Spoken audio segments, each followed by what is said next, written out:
En 1914, la guerre saisit l'Europe par surprise. À l'aube du XXe siècle, celle-ci exerce une domination économique, politique et culturelle sur le monde. Mais la montée des nationalismes entraîne des conflits, et à l'été 1914, tout bascule. L'Europe s'engouffre alors dans le premier conflit d'envergure mondiale. Quelles ont été les grandes phases de la Première Guerre mondiale ? À la veille de la Première Guerre mondiale, le monde est divisé en deux systèmes d'alliances rivaux. La Triple Entente réunit l'Empire russe, la France et le Royaume-Uni.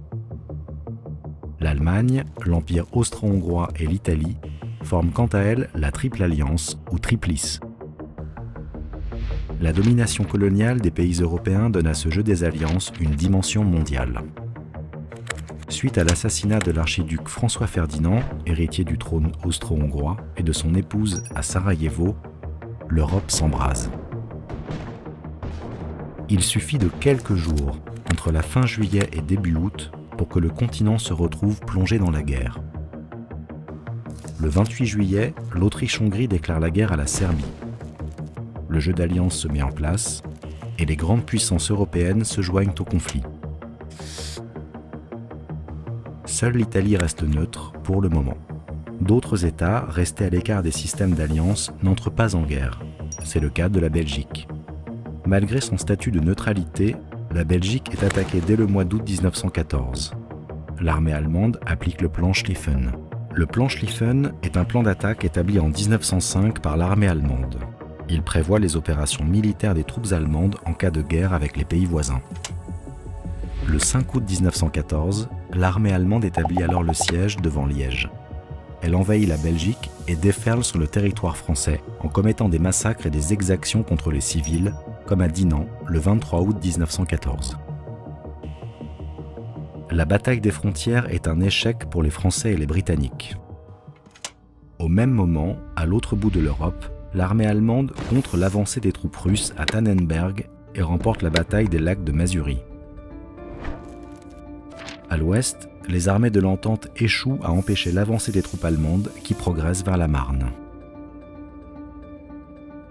Mais du 5 au 12 septembre, elles se heurtent aux armées françaises et britanniques qui les obligent à reculer. C'est la course à la mer.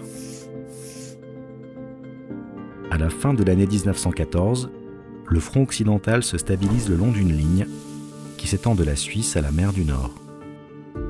Les armées s'enterrent alors dans des tranchées. La guerre se déroule aussi sur d'autres fronts.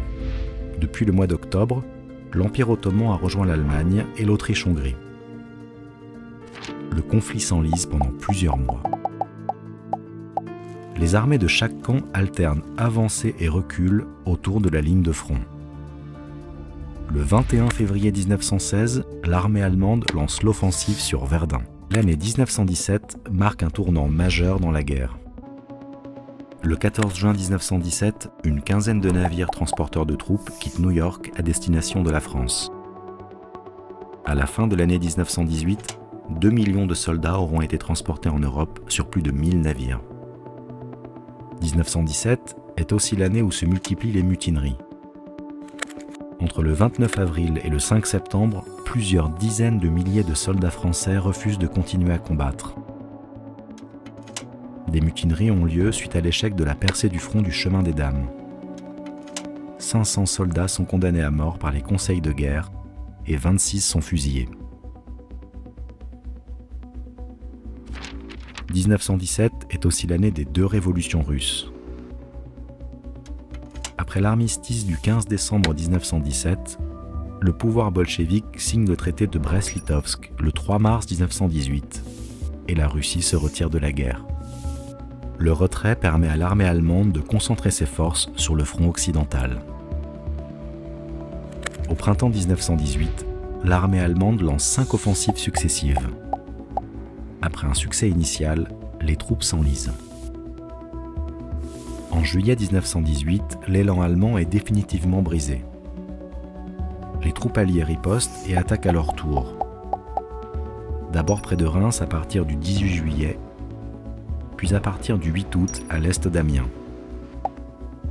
L'armée allemande reçoit l'ordre début septembre de se replier sur la ligne Hindenburg, mais l'offensive générale alliée est en route, libérant une grande partie des territoires qu'occupaient les troupes allemandes depuis 1914.